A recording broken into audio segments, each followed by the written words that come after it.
네, 정치현안 직설 시간입니다. 10월 29일 대참사가 일어난 지도 이제 일주일이 됐습니다. 많은 분들께서 애도를 해주셨고 추모를 해주셨는데요. 여전히 이 책임 여부를 따지는 정부 차원의 또 경찰 차원의 조사가 이루어지고 있는 그런 상황이고요. 이 참사를 어떻게 또 바라볼 것인가, 또 어떻게 그간 지켜봐 왔는지 민생경쟁연구소의 안진걸 소장과 오늘 이야기를 나눠보겠습니다. 어서 오십시오. 네, 안녕하십니까. 예. 좀 거슬러 올라가 보면 그 광화문에서 정부의 실정을 비판해 오셨던 소장님 입장에서는 집회가 이제 계속되고 있는 와중에서 일주일 전에 이 대참사가 발생하고 나서는 참 마음이 착잡하셨을 것 같다는 생각이 좀 듭니다. 어떤 심정이셨어요? 너무 고통스러웠습니다. 그러니까 저희들은 아무리 신중한 입장을 취하려고 노력했지만 그래도 취임한 지 100일 즈음부터 보니 네네. 굉장히 어떤 국민들의 삶이나 어떤 생명 안전 또 민생 경제 이슈에 너무 무관심하고 무대책하고 또 무능하고 무지하고 이런 것들이 반복되는 걸 보면서 네. 이 정권에서 이러다 우리 국민들이나 또 경제, 민생 또는 뭐 대형 안전사고 생기면 어떡하나 이런 걱정을 많이 했었거든요. 네네. 말이 씨가 되면 안 되기 때문에 차마 그런 말을 겉으로는 꺼내지 않고 네.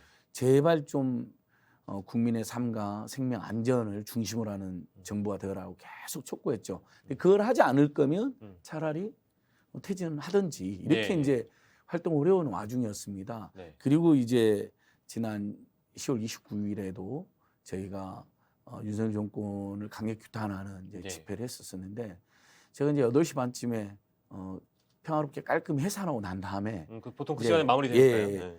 10시 이제 반 전후에서 그런 일이 있었고 예. 그다음에 이제 뭐 11시 12시면 뉴스가 나오니까 예. 처음에는 뭐 10명 안팎 뭐 압사라보다는 뭐 넘어져 갖고 깔렸다 예, 이렇게만 예, 나와서 제발 별일 아니길 빌고 또 빌었는데 이런 어마어마한 대참사가 일어났다 자체 지금도 믿기지가 않고요. 예. 예. 그다음에 또 기성세대로서 또 우리 사회의 안전 문제를 제대로 해결해야 된다고 그동안 촉구해왔던 비정부 기구 네. 실무자로서 네. 같이 괴롭고 공동의 책임감을 느낍니다. 네. 근데 하물며 공무원이 아닌 저희들까지도 이렇게 괴롭고 책임감을 느끼는데 당연히 사전에 대책을 세워야 했고 또 당일 무수히 많은 신고가 이미 들어갔었는데 아무런 대책을 세우지 않았던 용산구 서울시, 용산서 서울경찰청 경찰청, 네. 행정안전부, 예. 예. 행정부가 아닙니다. 예. 행정안전부잖아요. 안전부죠. 그리고 국무총리 대통령. 네. 이 사람들 책임은 너무너무 무겁다고 봅니다. 그런데 끝까지 음. 책임을 인정하지 않고 제대로 사과도 하지 않는 모습을 보면서 예. 희생자들과 유가족분들뿐만 아니라 네. 온 국민이 지금 거의 처음에는 이제 조용한 슬픔에서 예. 이제는 많은 분들이 분노하고 규탄하고 있는 거 아닌가 이렇게 생각해 봅니다. 예, 뭐 끝까지 자세를 낮추지 않은 것처럼 말씀 주셨습니다만 한편으로는 뭐 일각에서는 그래도 사과한 거 아니냐라는 지적이 있지만 근데 그 사과가 너무 늦었다라고 평가하는 분들이 많이 계셔서 시간을 좀 거슬러 올라가 보면 이제 그 행정 책임자들의 사과가 나오는데 꼬박 한 사흘 정도가 걸렸습니다. 맞습니다. 이게 이제 사실 이태원이라는 지명을 계속 사용하면 많은 문제가 있을 수 있고 낙인 효과도 있었으니까 네네. 보통 외국에서도 날짜를 많이 이용하더라고요. 아, 그래서 10월 제가, 29일. 예, 그래서 제가 12구 대참사로 해보겠습니다. 네네. 뭐 윤석열 정권에서는 참사를 사고로 조작하고 희생자 피해자 명백 희생 피해자들을 사망자로 너무나 차갑게 표현하고 그 다음에 심지어 근조. 네네네. 이 우리 국민들이 수십 년 수백 년은 이 근조를 못하게 황당하게 이렇게 글씨 없이 까만 추모를 했는데 이건 아마 박영식 앵커님께서도 기자 생활 뭐 앵커 생활하면서 그런 처음 봤어요. 그건 뭐 아직 지금 우리 국민들이 너무나 기이하고 괴이해서 어리벙벙할 정도입니다. 근데 지금 많은 국민들이 그냥 저도 그냥 가니까 근조예요. 예, 예. 슈퍼마켓 이런 데 팔잖아요. 네네네. 장사하는 분들까지도 이해를 못해요. 왜 굳이 검정색? 네, 뭐 그러니까 이런 지적하고요. 네네. 근데 그래놓고는 왜 참사를 못 쓰게 하냐 그러니까 관광이라든지 뭐 지역 이미지라든지 타격이 있으면 돌아가신 분들보다 억울해 돌아가신 분들보다 관광을 걱정하는 것도 황당하지만 예. 정말 그 설명대로 관광이나 지역이미를 고려했다면 네네. 이태원이라는 말을 뺐어야죠. 음. 오히려 12구 참사라고 부르자 그랬어야죠. 네네. 근데 또 이태원 사고라고 사방팔방 이야기를 하고 다닙니다. 합동 분향소에도 예, 걸려 그렇게 있고요. 해놓고. 네. 그러니까 앞뒤가 안 맞잖아요. 음. 자, 그날이 10월 29일이었습니다. 사실 그날 밤부터 사망자가 확인됐기 때문에 네네. 바로 이건 우리 모두의 책임이다. 특히 국정을 책임지는 우리 모두의 책임인데 핵심 대통령, 총리, 행정안전부 장관, 경찰청장, 서울시장, 서울경찰청장은 줄줄이 저는 사과할 줄 알았어요. 네네네. 근데 무려 언제 사과를 했냐? 토요일 참사 이후에 일, 올, 화, 수요일에서 했습니다. 그것도 끝까지 절대 사과 안 하고 뭐 예년처럼 모였다라는 거짓말하고 예년처럼 모이지 않았잖아요. 훨씬 많이 모였잖아요. 그다음에 경찰이나 소방 인력이 투입돼도 막을 수 있는 사고가 아니라고 이것도 거짓말하고 이미 2주일 전에 축제 때 예. 1000명의 안전 요원이 있어서 100만 명이나 모이는 단 한 명도 사고가 없었고 작년에도 경찰들이 이렇게 교통 그 보행 질서 확보하면서 사고 안 난 게 다 확인이 됐는데 네. 그러더니 112 상황실 당일 녹취가 6시 나오고. 10월 29일 6시에 살려달라 압사가 된다 큰일 났다라는 뭐 한 79건 정도의 예. 신고가 있었고 근데 사실 그 112만 79건이고요. 예. 이제 계속 밝혀질 건데 119 네네. 그다음에 서울시 다산콜센터 120 예. 그리고 신고가 다수 들어간 것으로 지금 추정이 되고 있습니다. 음. 그러니까 그렇게 되면 정말 이건 정부와 서울시와 경찰의 책임이 명백해지는 거거든요. 예. 근데 그제서야 예. 수요일에서야 네네. 그게 공개되니까 음. 그때서야 그 경찰청장 음. 그다음에 서울시장 행정안전장관 용산구청장 사과했잖아요. 예. 국민들이 이미 이건 사과로 받아들이지 않는 겁니다. 그러니까 이제 맥락을 보면 야당 쪽에서 야당의 한 의원이 이제 경찰청에 그 신고 기록이나 이런 것들을 요구를 했고 그것이 이미 이제 국회 차원으로 넘어간 것을 사전에 인지하고 있었기 때문에 예. 바로 그 다음 날 경찰청장이 무한 책임을 통감하면서 사과하고 이제 원인 규명과 이제 수습이 이루어지고 나면 일정 부분 책임을 지겠다는 언급이 나온 것도 이제 그 배경 아니겠느냐. 맞습니다. 네네네. 수요일 5시쯤에 엠바고를 걸어서 경찰이 제출했다는 거 야당 의원들이 달라고 하니까 네네네. 국회 제출 자료에 엠바고를 거는 것도 황당한 일이었는데 근데 다시금 일제히 이제 언론 보도가 나갈 거 아닙니까? 그게 두려웠던 것 같아요. 네네. 그래서 3시쯤에 그걸 미리 공개하고 예. 본인도 엠바고 걸어놨던 걸 경찰이 공개하고 네. 이제 줄줄이 사과를 했는데 요거 같은 경우는 정권 차원에서 사과를 하려고 방침을 정하고 있다가 그래서 끝까지 아무 책임 없다라고 예. 뭐 우발적 사고네 어쩔 수 없었네 경찰이 소방관이 막을 수가 없는 사고였네라고 이런 다 태도였잖아요. 예. 그다음에 계속 지적하듯이 참사도 사고로 희생자도 사망자로 이렇게 완전히 본인의 책임을 은폐하고 예. 너무나 냉정한 표현으로 이렇게 예. 희생자들을 몰아가는 유가족들의 피눈물을 나게 하는 근데 이 기록이 있었다는 걸 본인들이 알았을 거예요. 예. 근데 그걸 최대한 은폐하고 사과도 안 하려다가 야당에서 달라고 하는데 제출하지 않을 수가 없잖아요. 네네. 법에서 기록하고 있는 문서인데. 예. 그러니까 제출이 됐다는 걸 확인하자마자 5시 언론 보도 나올 게 분명해지니까 3시쯤에 미리 언론에 제공한 다음에 네. 줄줄이 사과를 시작했는데 전혀 사과의 진정성이 보이지 않는다. 예. 바탕에 깔려 있는 인식을 좀 저희가 우리 생각을 해보면 사실은 그 주체가 없는 행사라면서 좀 뭐랄까요 그 법적 책임에서도 좀 자유롭고 싶어하는 그런 어떤 면모가 보였었고 사과도 뒤늦었고 뭐 여러 측면에서 본다면 이 참사 자체를 인식하는 정부의 수준이라는 게 우리가 기대했던 것보다 너무 낮았던 거 아닌가 네. 초반에요. 맞습니다. 그래서 이제 뭐 저희가 오늘 이제 녹화하는 자로 뭐 물론 이제 정부의 공식 인사도 아닙니다만. 사실 좀 화제가 되고 있는 내용이 있어서 이 내용은 짚지 않을 수가 없는데요. 윤석열 대통령 부부와 친분이 있는 유튜브 천공스승이라는 분이 계시잖아요. 근데 이 참사에 대해서 뭐 엄청난 기회가 온 것?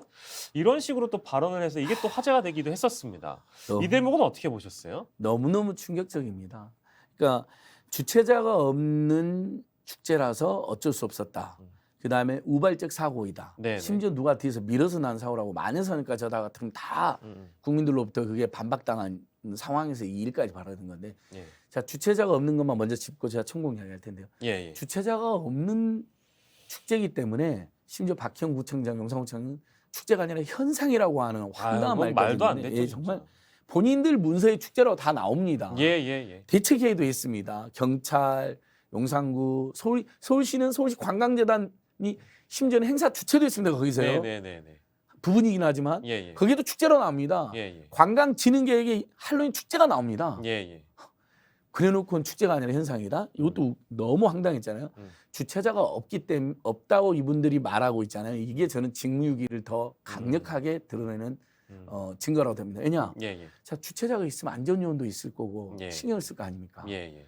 그러니까 주최자가 없는 축제일수록 그다음에 코로나 끝나서 참가자 폭증할 것이 뻔한 축제일수록 더 안전대책을 세우라는 게 국민의 요구입니다. 예. 헌법과 관련 법이 명시하고 있는 겁니다. 예. 어디에도 헌법, 지방자치법, 재난안전관리법, 그다음에 경찰관 직무집행법 어디에도 주최자가 없으면 신경 쓰지 말란 말이 없습니다. 오히려 주최자가 없으면 삼척동자 생각해도 당연히 그건 경찰이나 공무원들이 국가가 지자체가 더 신경 써야 된다고 생각하죠. 그냥 안전요원이라든지 이런 게 부정확할 거 아니에요. 제대로 갖춰지지 않을 수 있잖아요. 주최자가 예, 없기 예. 때문에. 예. 그럼 더 신경 써야 되는 거죠. 근데 주최자가 없어서 신경 안 썼다는 건 직무유기를 스스로 자백한 겁니다. 지금. 그런 와중 그래서 국민들이 나날이 슬픔이 분노를 받고 있는데 느닷없이 윤석열 김건희 부부의 멘토 이건 뭐 본인이 직접 이야기했으니까 윤석열 대통령 후보 시절에 네. 유승민 후보가 물어보니까 네네네. 자주 본다, 네네. 보느냐, 내용이 좋다. 심지어는 토론 끝나고 왜 천공수승을 모욕하느냐라고 막 항의까지 해서 언론 보도 나왔었죠. 근데 이 사람이 갑자기 나타나서 그 전에는 갑자기 할로윈 축제를 막 비난하는 동영상을 먼저 올렸습니다. 뭐 전 세계 지금 젊은이들의 축제인데 굉장히 느닷없이 할로윈 축제를 비난하더니 이번에는 대량으로 희생되어서 전 세계하고 대한민국 조인되는 기회가 됐고 세계로부터 주목받는 계기가 됐다는 겁니다. 정확하게는 예. 이거를 이게 좀 기겁할 만한 그러니까 표현입니다. 차마 저도 방송에서 표현을 못 하겠더라고요. 이게 저 그대로 이게 예. 이제 지금 소개를 해드려야 될 것 같아요. 언론에 지금 이미 나오고 예, 있습니다. 이미 뭐 많은 분들 많이 나왔습니다. 접하셨겠습니다만 세계 각국 정상이 조전을 보내왔다. 사고를 수습하고 대한민국 지도자들은 세계 정상들에게 어떻게 행해야 하나라는 이런 질문을 이제 강의 영상에서 누가 던지는데 좋은 기회는 자꾸 준다. 우리 아이들은 희생을 해도 이래 큰 질량으로 희생을 해야지 세계가 우리를 돌아보게 돼 있다. 그리고 우리나라 희생이 보람되게 하려면 이런 기회를 잘 써서 세계에 빛나는 일을 해야. 이거 진짜 기겁할 만한 표현입니다. 이거는. 그러니까 한두 사람이 죽거나 다쳐도 하나의 우주가 네. 무너지고 그 희생자와 그 사랑하는 가족들의 마음이 평생 무너져 내려서 살기가 힘들 정도가 될 텐데 네. 그래서 그분들 우리가 필사적으로 위로하고 조문하고 정말 심심한이라는 정말 깊고 깊은 마음을 전달하는 거 아닙니까? 산 사람들에게도 살 수 있는 희망을 주고 예. 돌아가신 분의 명복을 빌면서 근데 대량으로 네. 그거잖아요. 예. 대량으로 돌아가셔서 예. 더 나라가 예. 세계랑 연결되고 잘 되는 계기가 됐다는 식으로 이야기한 거잖아요. 저는 이런 사고 방식은 들어본 적도 상상해 본 적도 없습니다. 이거 사실 미친 거죠. 예, 미친 거죠. 미쳤다고 미치지 보는 게 않고서 맞습니다. 어떻게 이런 말을 합니까? 이건 말이 이건 예. 뭐 사람이 할 수 있는 말이 아니죠. 그리고 감사 편지를 보내야 된다 그랬어요. 윤석열 대통령. 이것도 너무 황당한 게요. 어떻게 이런 참사에 물론 신경을 써주긴 거에 대해서 우리가 보통 이제 조문 오면 조문 오신 분들이 고맙다는 말을 하지만 어떻게 감사 편지라는 말을 지금 온 국민이 슬픔과 분노에 있는데 그런 말을 함부로 하며 그다음에 감사 편지를 지금 쓸 수가 없습니다. 사과 편지를 써야 됩니다. 왜? 외국인만 26분이 희생됐습니다. 지금까지 확인된 것만요. 네. 근데 그분들이 다 외신 보도라든지 그 희생자 유가족들이 다 뭐를 지적합니까?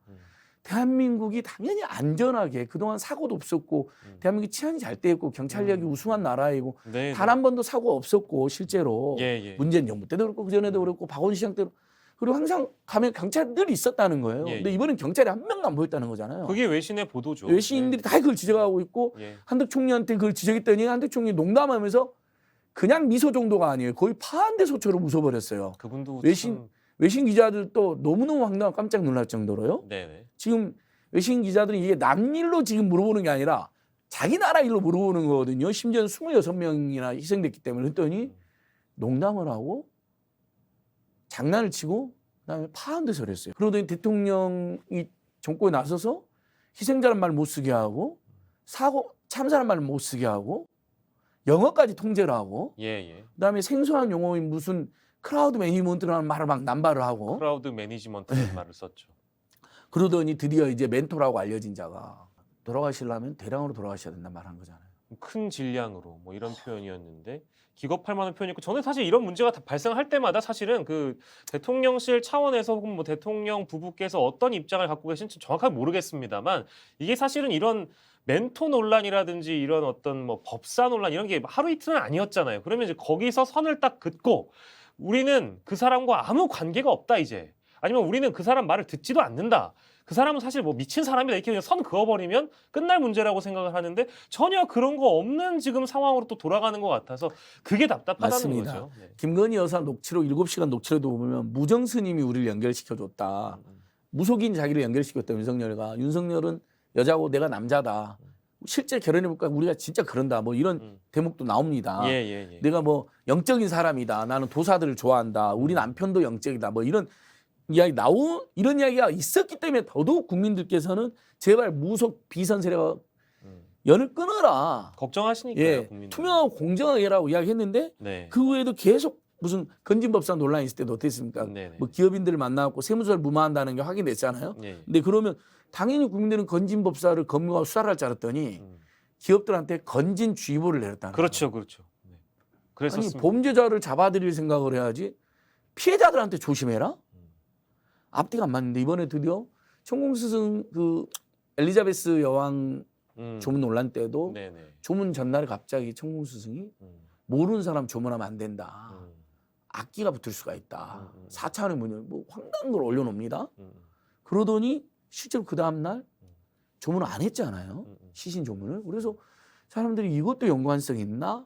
이렇게 갸우뚱해서 근데 전혀 제대로 된 해명을 하지 않잖아요. 무속 네네. 세력들하고. 네네네. 심지어 코바나 컨텐츠 세력들은 지금도 대통령 집무실에 있어요. 예. 국회에서 온 사람들은 쫓겨났다는데 정치검찰 출신들이나 김건희 여사의 특수관계인들은 다 들어가 있다는 거예요. 여전히 건재하다는 거예요. 예. 분석에 하면. 네네. 그런 사실 천공의 이건 뭐 망말이나 망언도 아니고요.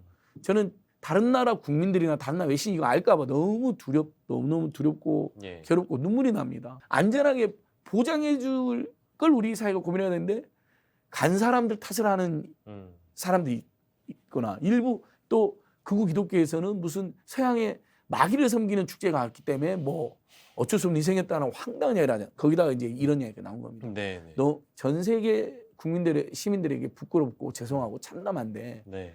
이런 사고를 가지고 있는 자들이 대통령실 그다음에 윤석열 김건희 부부에게 영향을 끼치고 있다. 예. 인연이 깊다. 이것만으로도 저는 국민들께서 이번 추모 기간이 끝나면 애도 기간이 이제 오늘 끝나면 저는 당장 내일 다음 주부터는 네네. 아주 강력한 규탄 여론, 퇴진 여론으로 상당히 많이 연결될 거라고 봅니다. 네. 왜냐하면 도저히 믿을 수가 없으니까요. 뭐 하나 합리적인 의사결정 구조나 네. 합리적인 대처를 본 적이 없으니까 지난 6, 7개월 동안. 네. 이번 주에 화제가 됐던 그런 내용들 저희가 다뤄보고 있습니다만 이제 이 참사를 둘러싸고 논란이 됐던 사안들 하나하나 우리가 기억하고 짚어보면서 두 번 다시는 이런 일이 발생하지 않도록 또 만약 이 발생한 사안에 대해서 어떻게 해명을 하고 어떻게 좀 우리가 국민들이 납득할 수 있는 설명을 들을 수 있는지를 하나하나 좀 짚어봐야 될 것 같아요. 그래서 예. 애매한 답변이나 애매한 설명 말고 진짜 우리가 설득될 만한 그런 설명들을 대통령과 대통령실 차원에서 내놨으면 좋겠고요. 특히 이번 주에 또 화제가 됐던 건 사실 그 경찰청 정보국이 만들었던 여론 문건도 맞습니다. 나왔고요. 예. 이제 그거를 보면 사실은 이 여론 문건이라는 게 보통 경찰청 차원에서 잘 만들지 않는 걸로 제가 알고 있는데 물론 정보 수집 기능이 있는 건 알고 있어요. 근데 이 정책 참고 자료라고 나왔던 걸 보면은 뭐 온라인 여론 동향, 뭐 이제 언론의 보도 계획 이런 거를 수집해서 만들었던 것 같아서 이게 좀 황당하다는 생각이 좀 들었거든요. 그럼 어떻게 보셨어요? 이번에 이제 우리 국민들께서 이 정권에 총체적으로 분노하면서 깜짝 놀랐던 게 네네. 일단 112에 그렇게 신고가 그다음에 뭐 119, 120까지 다 확인할 건데 네네. 112에 그렇게 신고가 많이 들어갔는데 제대로 대처를 하지 않았다. 네네. 이게 서울경찰청 직속입니다. 용산서만의 잘못도 아닙니다. 자꾸 용산서의 잘못으로만 몰아가는 것은 이건 완전히 여러분 꼬리자르기입니다. 예. 총체적인 이 정권이 전혀 사전에 대책도 안 세우고 안전을 국정기조에서 오히려 아예 빼버린 건데 그게 이제 문제가 됐던 거잖아요. 예. 그리고 대통령 측근들이 경찰청과 서울경찰청장을 장악하고 예. 오히려 맨 정권을 비호하거나 뭐 대통령의 부부가 뭐 출퇴근하는데 뭐 비공식 행사하는데 막대한 경호 인력과 교통 인력을 투입한 것들도 다 이제 참사 여러 원인 중 하나로 이제 분석되고 있는 상황에서 예. 경찰은 그러면 만약에 정보를 수집한다면 왜 이 참사가 일어났는지를 경찰 전문가들이잖아요. 예, 예.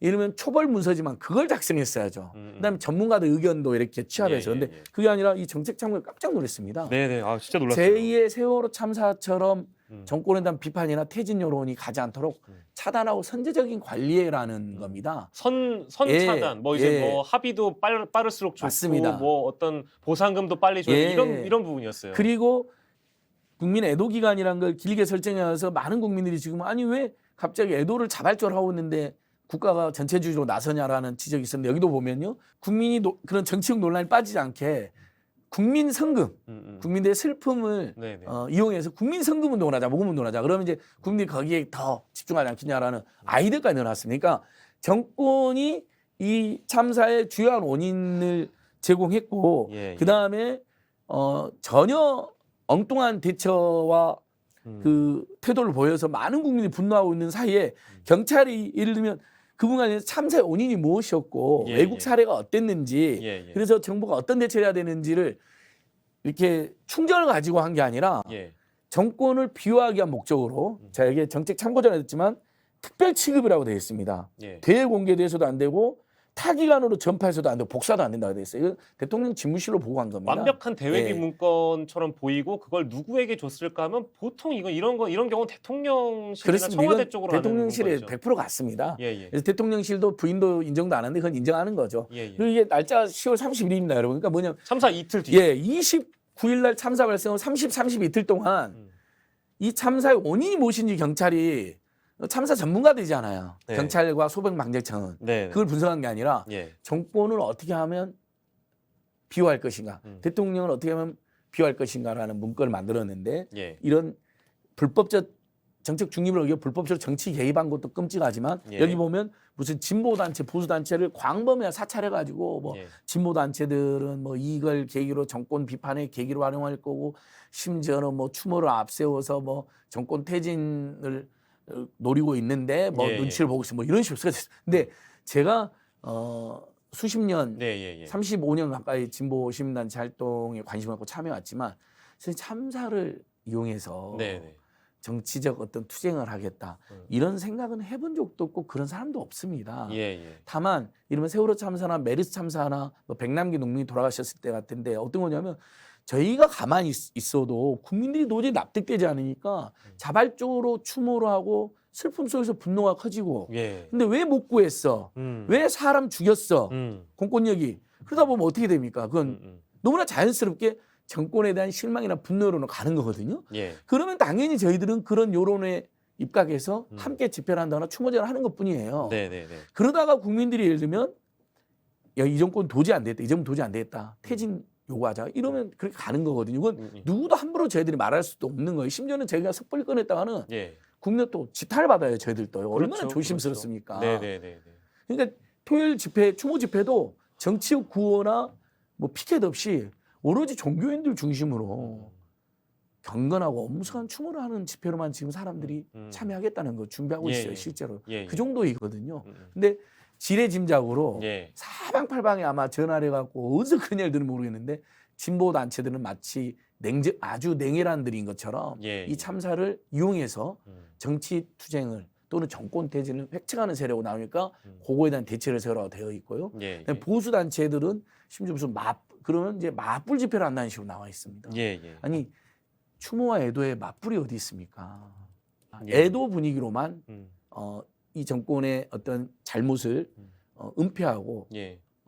국민들의 분노가 규탄이나 실망으로 퍼지지 않는 요령만 쓰는 겁니다. 예. 이 얼마나 경찰이 해야 될 짓이 아니죠. 그러니까요. 그 경찰청이 이번 한 주를 보잖아요. 보면 경찰이 경찰을 조사해서 원인 규명을 하겠다는 건데 경찰청을 기점으로 해서 그 하급 공무원들만 지금 예. 대기 발령되고 처벌받고 징계받을 각도로 지금 나아가는 것 같아서 이게 말이 되느냐라는 생각도 좀 예. 들고 실제 하급 공무원들도 지금 막 반발을 하고 있습니다. 이태원 파출소, 예. 뭐 용산서 지금 그 어쨌든 하급 공무원과 위에 있는 그 고위 공무원들의 어떤 갈등 같이 좀 비춰지는 양상도 있는데 어떻게 보셨어요? 맞습니다. 여러분들께서 112 상황을 보셨기 때문에 무려 79건이 왜 그 신고를 받아놓고 제도 대책 안 했냐 해서 거기에 대해서 분노하는 건 매우 정당합니다. 예. 용산서의 책임이 분명히 있습니다. 예. 다만 이제 우리가 팩트 체크를 해야 되는데 112는 서울경찰청장 직속입니다. 윤석열 정권의 실세로 평가받는 서울경찰청장 직속이기 때문에 그걸 따지면 서울경찰청장의 책임이 가장 무거운 겁니다. 예. 그다음에 120하고 119는 또 119는 서울시장 직속이고 예. 119는 소방방재청장 직속이잖아요. 예. 그러니까 그분들이 책임이 골고루 이야기가 되는 겁니다. 현장의 용산서에서 온갖 민원 처리를 다 하고 있었던 이태원 파출소나 용산경찰서 또 용산경찰서는 대통령 출퇴근과 대통령 경호, 교통관리, 심지어 대통령 집무실 경호까지 인력이 엄청나게 소진돼서 그분들이 인력 증강을 여러 번 요청했는데 예. 묵살되어 있는 상태였습니다. 지금 경찰들이 글도 올렸잖아요. 이태원 파출소장도 올리고 지금 경찰도 올리고 있잖아요. 예. 인력 증강 요청했는데 대통령 연도 경비에는 엄청나게 인력을 쓰는 것 같던데 연도 경비라는 게 이제 도로교통 출퇴근 또는 다른 업무 출장 때 경비를 말하는 겁니다. 경비나 교통통제나 그거는 엄청 쓰면서 우리가 요청하는 4일 전에 요청했다는 거잖아요. 인력 증강을. 그렇죠. 몇 달 전에도 요청했고 너무 힘들다. 그다음에 4일 전에도 요청하고 그다음에 당일 112 신고는 또 용산서만의 책임이 아닌 겁니다. 그런데 용산서의 책임으로 몰아가는 것은 완전 꼴이잖아요. 112는 서울경찰청장 직속입니다. 예, 그 대목에서도요. 그러니까 용산서장 대기 발령했고 서울청 상황관리관 대기 발령을 시키더니 지금 경찰청의 공식 입장은 용산서장과 서울청 상황관리관을 수사 의뢰한다는 거예요. 그러니까요. 그 두 사람도 수사를 받긴 받아야 되죠. 맞습니다. 저는 그런 지적은 정당하다니까. 근데 자, 이 사태가 용산서장이 그다음에 서울청 상황관리관이 두 사람이 이 모든 두 사람만이 직무유기를 했고 두 사람만이 당일 책임자였냐는 거죠. 서울경찰청장이 서울의 그런 다중 집결 상황의 최종 책임자입니다. 그렇습니다. 최고 책임자이고요. 당일 경찰청장하고요.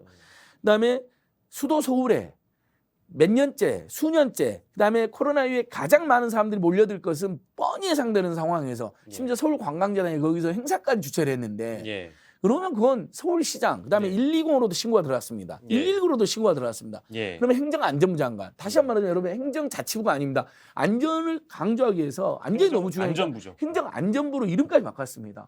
당연히 이상민과 오세훈과 윤희근 경찰청장과 김광호 서울경찰청장의 책임이 가장 무겁습니다. 박희영 용산구청장. 그렇죠. 박희영 용산구청장. 그러니까 용산서에 문제 분명히 있었습니다. 그리고 이태원 파출소도 일정하게 책임을 져야 되겠죠. 아무리 그분들이 억울한 면이고 답답한 면이 있었다 하더라도. 그러나 그걸로 꼬리 자르기를 우리 국민들이 도저히 용납하지 않을 겁니다. 대통령은 뭐 하셨습니까? 대통령은 현장에 그 다음날 나타났는데 거기서 느닷없이 이런 이야기를 합니다. 압사? 뇌출혈이나 뇌진통이 아니고 이게 지금 YTN 뉴스 캐치에 그대로 영상이 잡혀 있습니다. 거기 이제 골목에 들어가서 여기서 그렇게 죽었다고 하는 분이 있어요. 그 말도 누가 우리 여러분 참사 현장이나 장례식장 가서 얼마나 말 한마디 행동 하나가 조심스럽고 비참합니까? 슬픕니까? 옷깃을 여미고 검은 양복을 입고 와서 옷깃을 여미고 상주들이나 영정을 보면 눈물이 쏟아지고 너무나 조심스럽게 어떻게 돌아가신 것이냐.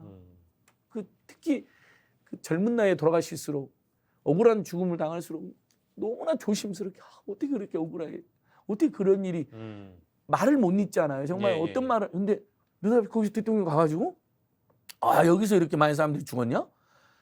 반말을 하면서 많은 사람들이 죽었다라는 굉장히 경박하고 천박한 표현을 쓰는데 저는 더 깜짝 놀란 게 그 말을 회의를 하고 보고를 분명히 받았다고 한 사람이 여기 넓이는 얼마 되고 길이는 얼마 되냐고 물어봅니다. 전혀. 그다음에 여기 몇 명이나 있었냐 물어봅니다. 전혀 보고를 받지 않았다는 티가 나고요. 정말 더 황당한 것이 압사? 뇌출혈이나 뇌진탕이 그러니까 사망 원인을 제대로 보고받지도 못해가지고 본인 생각에는 몇 사람이 우르르 뛰어가다가 머리가 깨져서 돌아가신 거로 본인 스스로 생각하고 갑자기 거기서 그 이야기를 합니다. 이건 제가 여러분 지어낸 말이 결코 아닙니다. 저는 스픽스TV의 명예를 걸고 또 제 명예를 걸고 이건 YTN 뉴스 캐치에 영상이 그대로 오딘까지 싱크가 그대로 잡혀 있습니다. 있을 수 없는 발언입니다.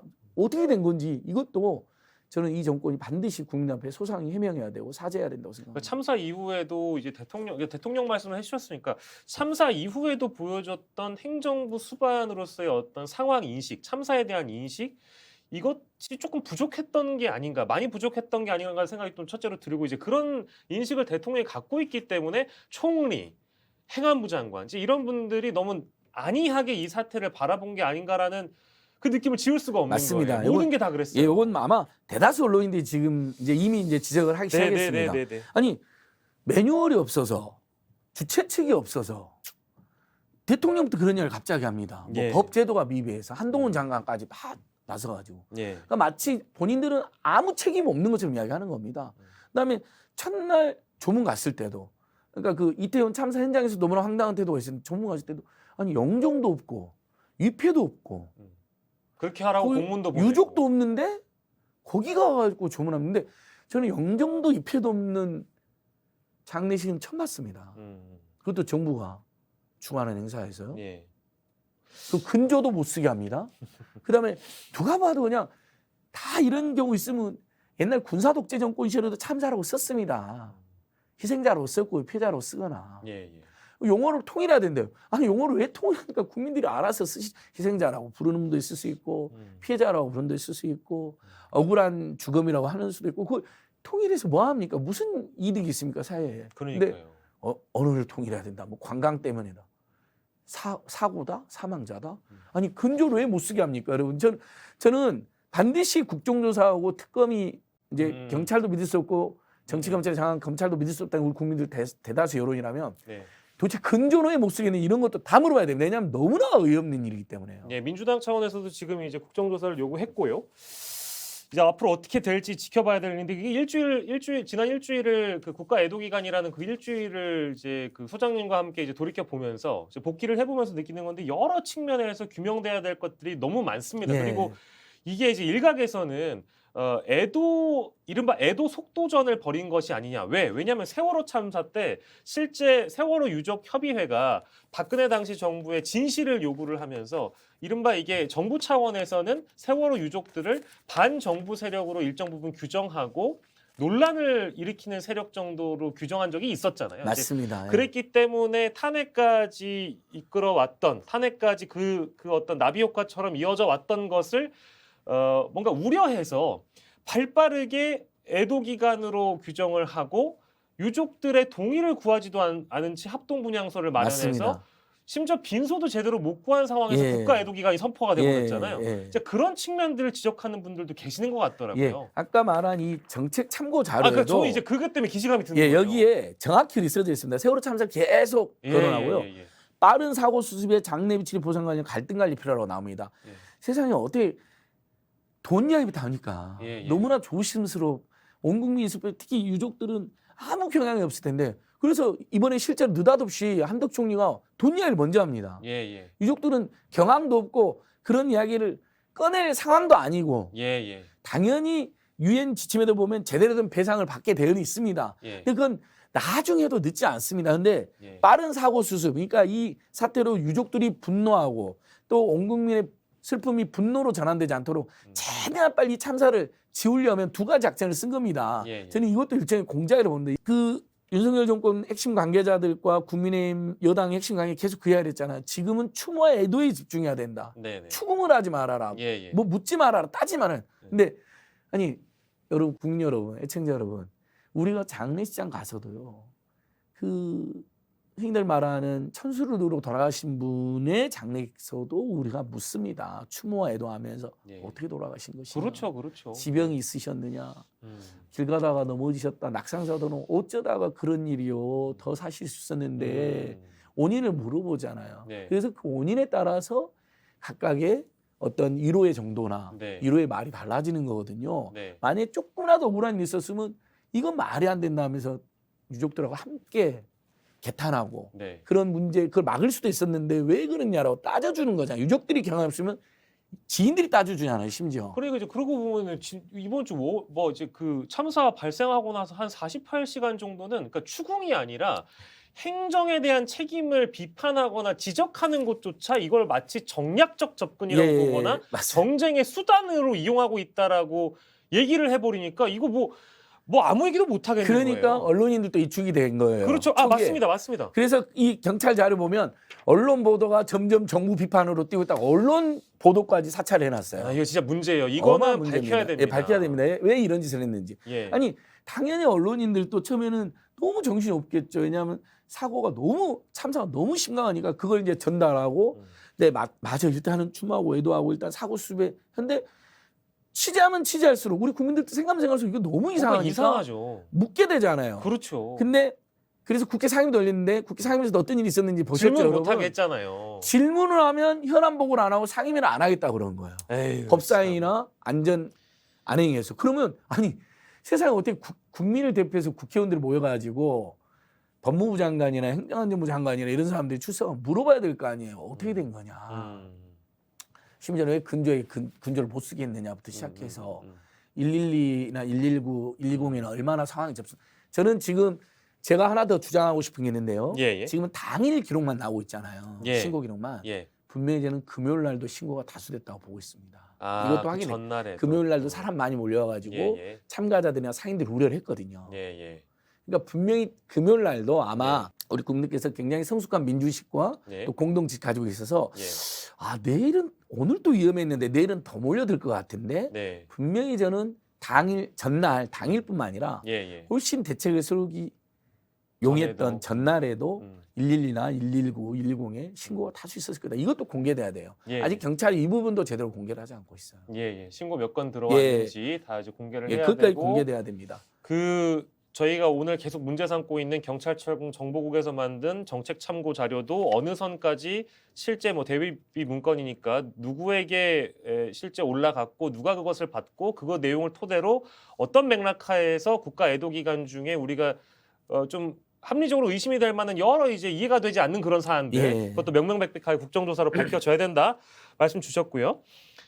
이게 저희가 법적 책임을 누군가에게 지라는 게 아니었습니다. 이 정치적 책임과 법적 책임은 분명히 달라요. 다르죠. 그런데 지금 보면 이 참사에 대해서 사과를 하고 난 이후에 실제 정치적 책임을 지는 이 행정 책임자들의 모습은 지금 저희 녹화 현 시점으로는 없어요. 네, 맞습니다. 그러면 누가 어느 선까지 어떻게 책임을 져야 되는지에 대해서는 이제는 논의해야 될 시기입니다. 그렇습니다. 분명히 지적을 받아야 되고 비판받아야 되고 정치권에서도 이미 나오고 있어요. 소장님께서 보시기엔 어떻습니까? 예전에 루마니아에서도 이런 참사가 있었을 때 총리까지 사임을 했더라고요. 총리. 대통령 이걸 통해서 대통령 사임이라는 이야기까지는 하지는 않겠습니다. 하지만 국정 최고 책임자로서의 대통령의 책임이 가장 무섭고 무겁다는 이야기는 반드시 드리고 싶고요. 내각이 총사퇴할 정도로 엄중한 사안이다. 국가 정부와 지자체는 왜 존재합니까? 첫째도 국민의 생명, 둘째도 국민의 생명, 셋째도 국민의 생명. 첫째도 국민의 안전, 둘째도 국민의 안전, 셋째도 국민의 안전. 첫째도 국민의 생존, 둘째도 국민의 생존, 셋째도 국민의 생존. 생명과 안전과 생존보다 더 중요한 가치는 없습니다. 바로 그것 때문에 국가가 존재하는 거고 그래서 우리 국민들이 공무원과 경찰을 존경하고 존중하고 평생 직장으로 보장을 해드리고 또 막대한 세금을 내서 그분들에게 더 처우를 개선해달라고 더 잘해드리자고 이야기하는 겁니다. 근데 어떠한 지금 언론 보도에 확인된 거 하면 용산구 서울시 행정안전부 대통령 국무총리 그다음에 용산서 서울경찰청 대한민국경찰청 소방방청 대책 전무했습니다. 대책 전무라고 납니다. 회의도 했어요. 보도자료도 뿌렸어요. 사상체대 인파 몰려든다. 대책 전무했어요. 어떤 대책 세웠느냐? 마약 단속 최선 다하겠다. 그러니까 심지어 비밀 단속하겠다고. 그것도 참석 원인이 아니냐라는 이야기가 나올 정도. 왜냐하면 교통경찰들이 작년처럼 막 돌아다니면서 보행 통제하고 막 경고하고 그러면 마약 범죄자들이 숨어들잖아요. 그럼 단속이 안 되잖아요. 그러니까 교통경찰을 최대한 눈에 안 띄게 배치했다는 거 안전경찰을. 사복을 대부분 투입하고. 그래서 7명을. 정보 기본 사람은 58명밖에 없었다는 건데 그 58명도 보행자 안전에 신경 쓴 게 아니라 교통흐름, 시민들이 차량에 밀려지지 않도록 차량 통행 흐름을 보장하는 데 투입되어 있었다는 거예요. 완전히 다르죠. 작년하고 예년하고 2주 전 이태원 축제 때하고 완전히 다른 겁니다. 근데 그 원인이 10시에 마약 단속이 있다가 보도자료까지 경찰에 뿌려놨는데 그러니까 일종의 그런 거 있잖아요. 함정수사, 잠입수사, 사복 입고 그러니까 안전을 전혀 신경 안 쓰고 윤석열 정권이나 한동훈 장관이 드라이브 불고 있던 마약 단속 드라이브에 예. 경찰이 내몰려 있었다는 거예요. 음. 이것도 원인 중에 하나라고 지적이 되고 있으니까 이것도 나중에 밝혀내야겠네요. 국정감사나 특검에서 왜냐면 이건 경찰 스스로 인정을 했습니다.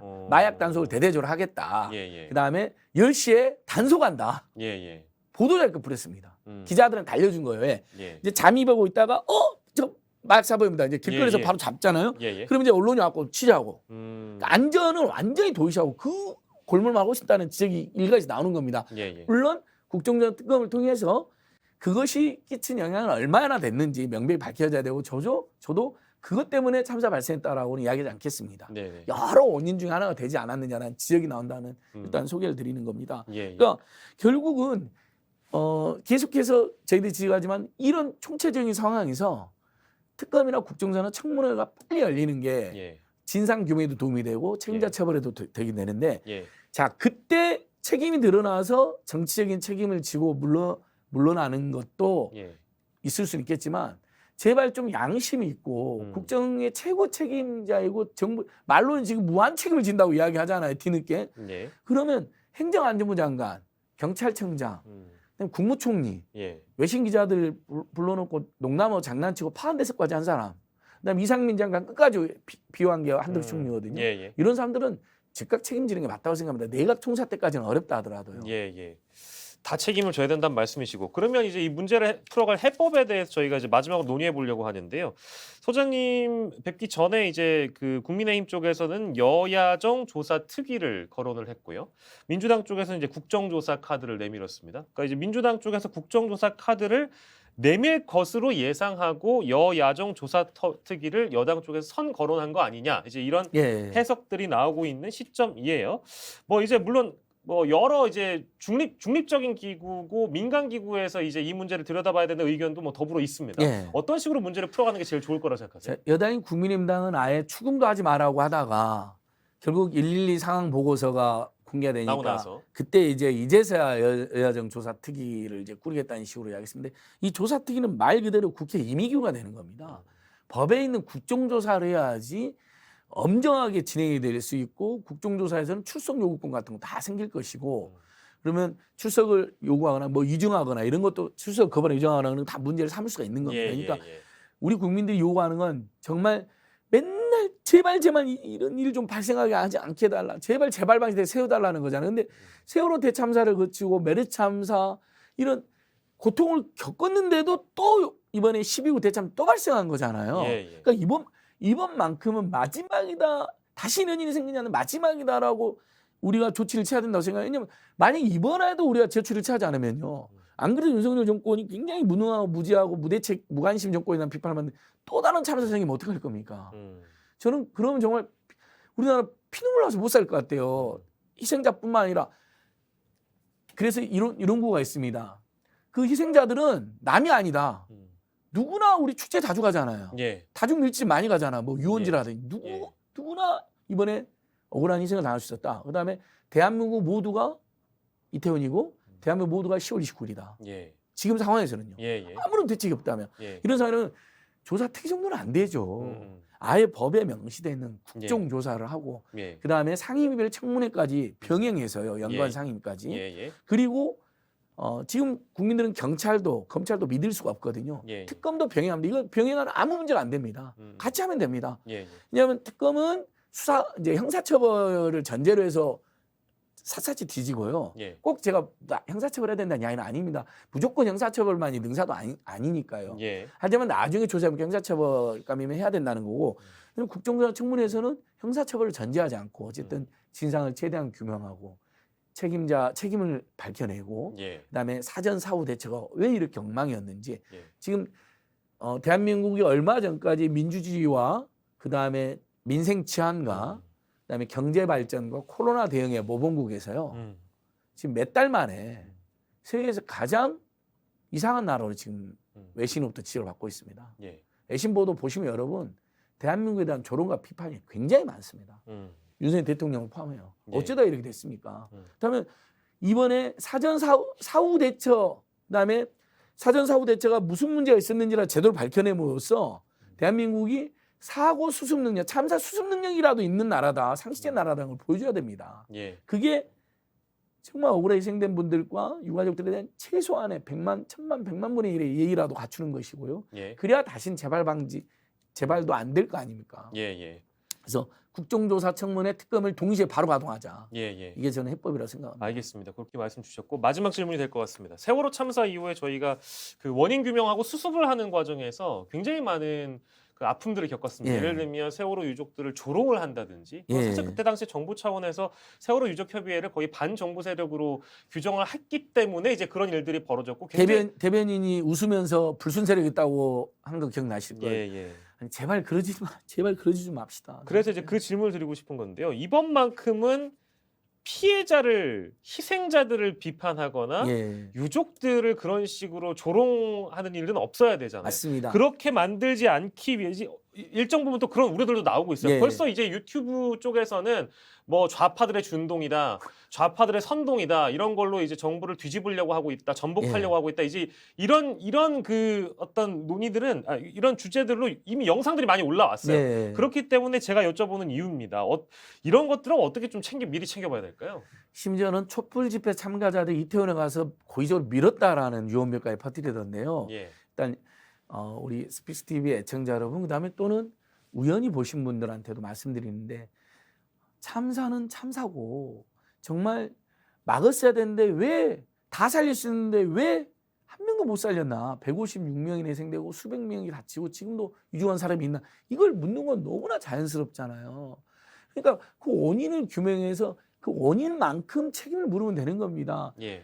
근데 간 사람의 잘못을 모르는 것은 절대 원인 규명 안 하겠다는 거잖아요. 네. 우발적 사고로 모르는 것도 원인 규명 안 하겠다는 거, 책임도 안 지겠다는 거잖아요. 그러면 앞으로 이런 우발적 사고 계속 생기겠네요. 이대로 되면요.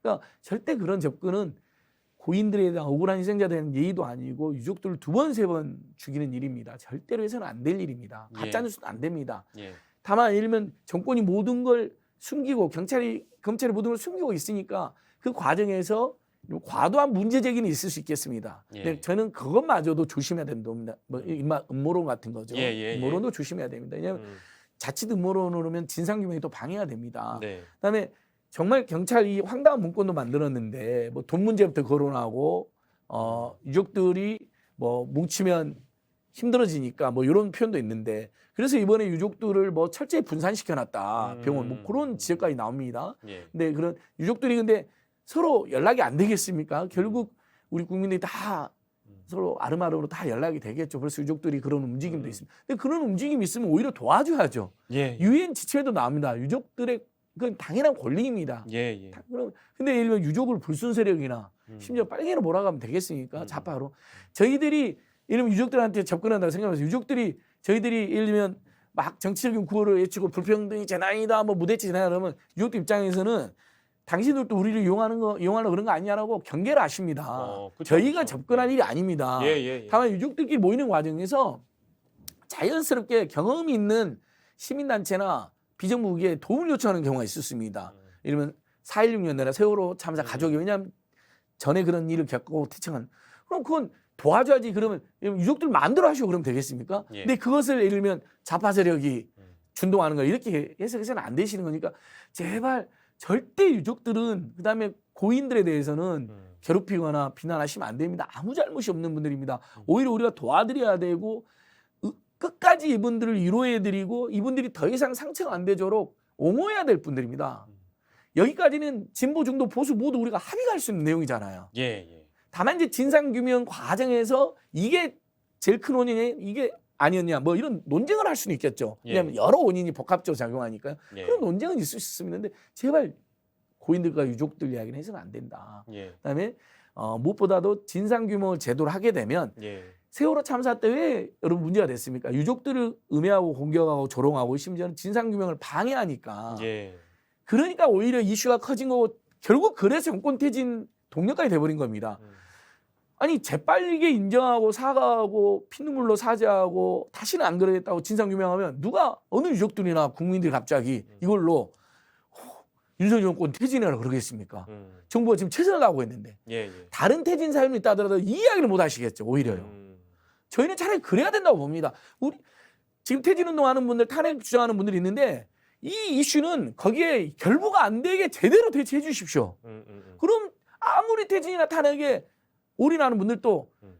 이 슬픔을, 이 참사를 예. 태진이나 탄핵에는 연결 못 시킬 겁니다. 음. 그게 제일 좋은 거 아닌가요? 네, 네, 맞습니다. 제가 양심으로 말씀드립니다. 제발 국민들이 정권을 규탄하거나 퇴진하거나 탄핵하지 않은 분들이 점점 늘어나고 있는데, 그런데 이번 참사에 대한 윤석열 정부의 대처는 비교적 잘했다란 말 오히려. 네, 들을 수 있게끔. 그러니까 진상규명은, 그러니까 사전 대처는 미흡해서 비판하셨다 하더라도 사후 대처나 진상규명이나 유가족들을 옹호나 보호만큼은 잘했다는 얘기를 지금이라도 듣도록 하면 어떻게 거기다가 야, 이 정권 퇴진시켜야 돼, 그렇게 함부로 이야기했습니다. 예. 국민적 설득력이 떨어질 텐데요. 예, 예.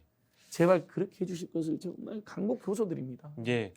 안진걸 소장님의 호소까지 저희가 들어봤고요. 12구 참사에 대한 정부 차원의 상식적인 접근, 그리고 투명하게 모든 정보를 공개해서 진실을 규명할 수 있는 날이 되기를 바라겠습니다. 오늘 민생경제연구소 안진걸 소장과 함께 정치현안 직설 함께 해봤습니다. 소장님 고맙습니다. 예, 고맙습니다.